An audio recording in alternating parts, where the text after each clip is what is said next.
हम पढ़ रहे थे जीन पियाजे के मानसिक विकास के सिद्धांत को। इसमें हम चर्चा कर चुके हैं मानसिक विकास की विभिन्न अवस्थाओं के बारे में, जिसमें जीन पियाजे ने 4 प्रकार की अवस्थाएं बताई थी।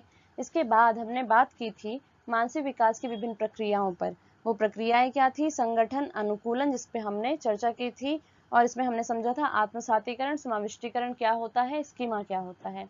इसके बाद हमने सीखा था मानसिक विकास का जो सिद्धांत है जीन पियाजे का, उसका शैक्षिक महत्व क्या होता है। और लास्ट हमारा जो टॉपिक रहता है वो है जीन पियाजे के सिद्धांत की आलोचनाएं, जिसको हम इस क्लास में डिस्कस करेंगे। तो चलिए बिना देरी किए हम आज की क्लास शुरू करते हैं। मैं पुष्पा एक बार फिर से स्वागत करती हूँ आपका अपने यूट्यूब चैनल टीचिंग माइलस्टोन में। जीन पियाजे का संज्ञानात्मक विकास का सिद्धांत शिक्षा और मनोविज्ञान दोनों ही क्षेत्र में बहुत ही पहचान रखता है, अपना एक अलग स्थान रखता है। आज की जो आधुनिक शिक्षा प्रणाली है वो बहुत हद तक जीन पियाजे के सिद्धांत का पालन करती है, लेकिन इसके बावजूद जो जीन पियाजे का जो सिद्धांत है ये बहुत सारी आलोचनाओं का विषय रहा है, जिसके बारे में हम इस क्लास में जानेंगे।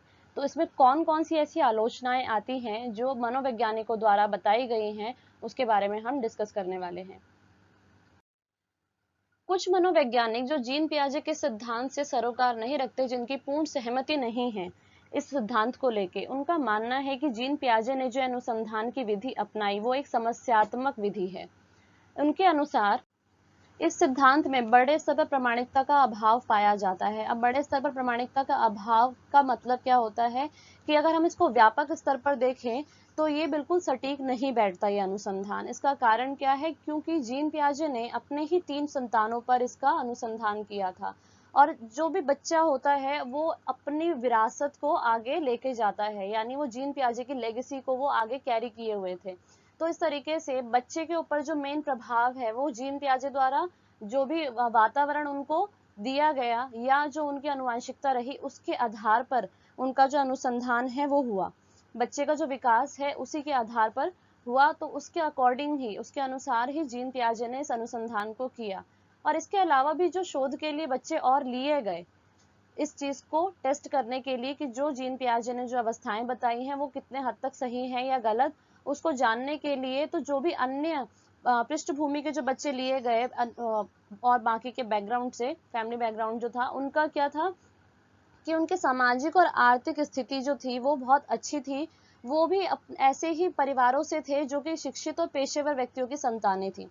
तो इस तरीके से जो अनुसंधान है ये एक व्यापक स्तर पर काम नहीं कर सकता, यानी अगर कोई ऐसी पृष्ठभूमि जहां पर बच्चे की आनुवंशिकता या वातावरण का प्रभाव बहुत कम है, तो ऐसे में हम उन बच्चों के बारे में हम ये नहीं कह सकते कि उनका विकास ही बिल्कुल उसी अवस्था में होगा जिस तरीके से जीन पियाजे ने बताया है। तो ये इसकी पहली आलोचना आती है। जीन पियाजे के सिद्धांत की आलोचना इस दृष्टि से भी की गई है कि जीन पियाजे ने सामाजिक और सांस्कृतिक प्रभाव की अपने सिद्धांत में उपेक्षा की है। उनके अनुसार बच्चे के विकास में वातावरण एक मुख्य तत्व नहीं है। बच्चा जो है अपनी आयु के अनुसार बढ़ता जाता है और अपनी आयु के अनुसार वो योग्यताएं लेता जाता है, ग्रहण करता जाता है, जबकि ऐसा नहीं है। बच्चा जो है आनुवंशिकता और वातावरण दोनों के प्रभाव में आके सीखता है और अपनी योग्यताओं को विकसित करता है। तो ऐसे आलोचकों का मानना है कि जीन पियाजे ने कहीं पर भी सामाजिक या सांस्कृतिक प्रभाव को नहीं दर्शाया है, उन्होंने कहीं इसकी बात नहीं की है। जबकि ऐसा देखा जाता है कि बच्चे के आसपास का वातावरण, जो भी उसका सामाजिक वातावरण है या फिर जिस भी कल्चर से वो आ रहा है, जिस संस्कृति से वो अपना सरोकार रखता है, जिस संस्कृति से है, उसका सीधा सीधा प्रभाव बच्चे के व्यक्तित्व पर देखने को मिलता है, उसके व्यवहार पर देखने को मिलता है। क्योंकि बच्चे के जो मन में जो बनी हुई अवधारणाएं हैं वो इन्हीं का परिणाम होती है। जिस भी प्रकार की वो अवधारणा अपने मन में विकसित करके चलता है, बच्चे का जो रहन सहन का स्तर है वो उनके सामाजिक और सांस्कृतिक प्रभाव का ही प्रभाव होता है। इसलिए जीन पियाजे के आलोचक ये कहते हैं कि जीन पियाजे ने सामाजिक और सांस्कृतिक प्रभाव की उपेक्षा की है। उनके अनुसार वातावरण एक मुख्य तत्व नहीं है बच्चे के विकास के लिए।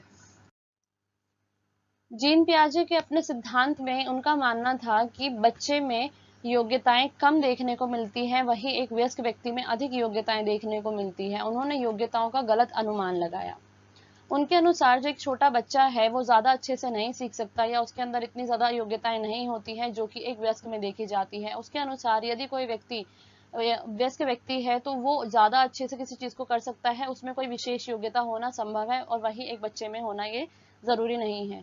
लेकिन ऐसा देखा गया है रिसर्च में कि अगर कोई बड़ा व्यक्ति भी है, अगर उसको अच्छी एनवायरनमेंट नहीं मिला है, अच्छा उसको गाइडेंस नहीं मिली है, मार्गदर्शन नहीं मिला है, तो उसका विकास जो है उतना अच्छा नहीं हो पाया है, उसमें इतनी योग्यताएं नहीं है। जबकि एक बच्चे को जो कि शुरू से ही एक अच्छे मार्गदर्शन में रहा है, अच्छी वातावरण उसको मिला है अच्छा, तो इस तरीके से उसमें जो योग्यताएं हैं वो ज्यादा देखने को मिली है एक वयस्क की तुलना में। लेकिन जीन पियाजे के लिए ये चीज महत्वपूर्ण नहीं है। वही जीन पियाजे का मानना ये भी है कि जो प्रशिक्षण है उससे कुछ भी नहीं सीखता है बच्चा, प्रशिक्षण देना व्यर्थ की बात है।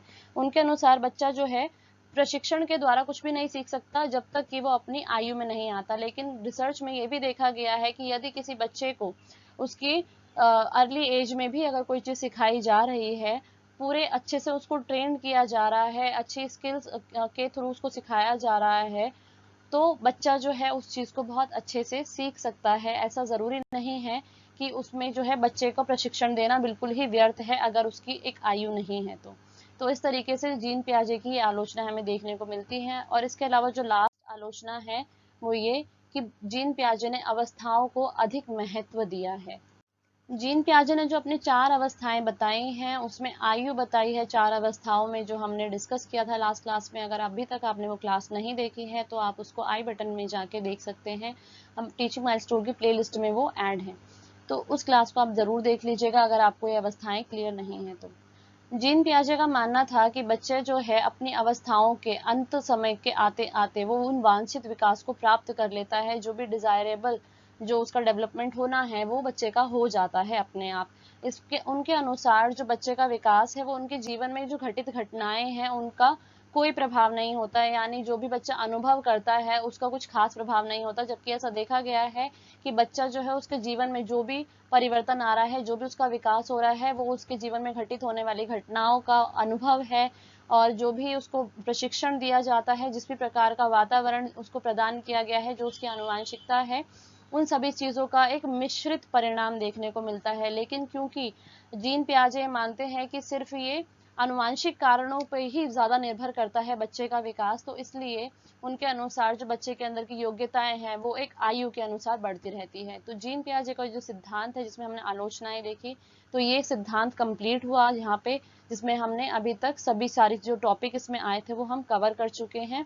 अब इससे जुड़े हुए जो भी क्वेश्चंस हैं वो आपको एग्जाम से रिलेटेड प्रीवियस ईयर क्वेश्चन जो पूछे गए हैं जीन पियाजे की थ्योरी के, वो आपको मिल जाएंगे।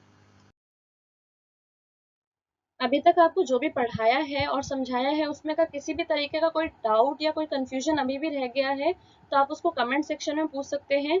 जल्दी ही मिलेंगे नेक्स्ट टॉपिक के साथ। तब तक के लिए subscribe to my YouTube channel and hit the bell icon for all latest video update.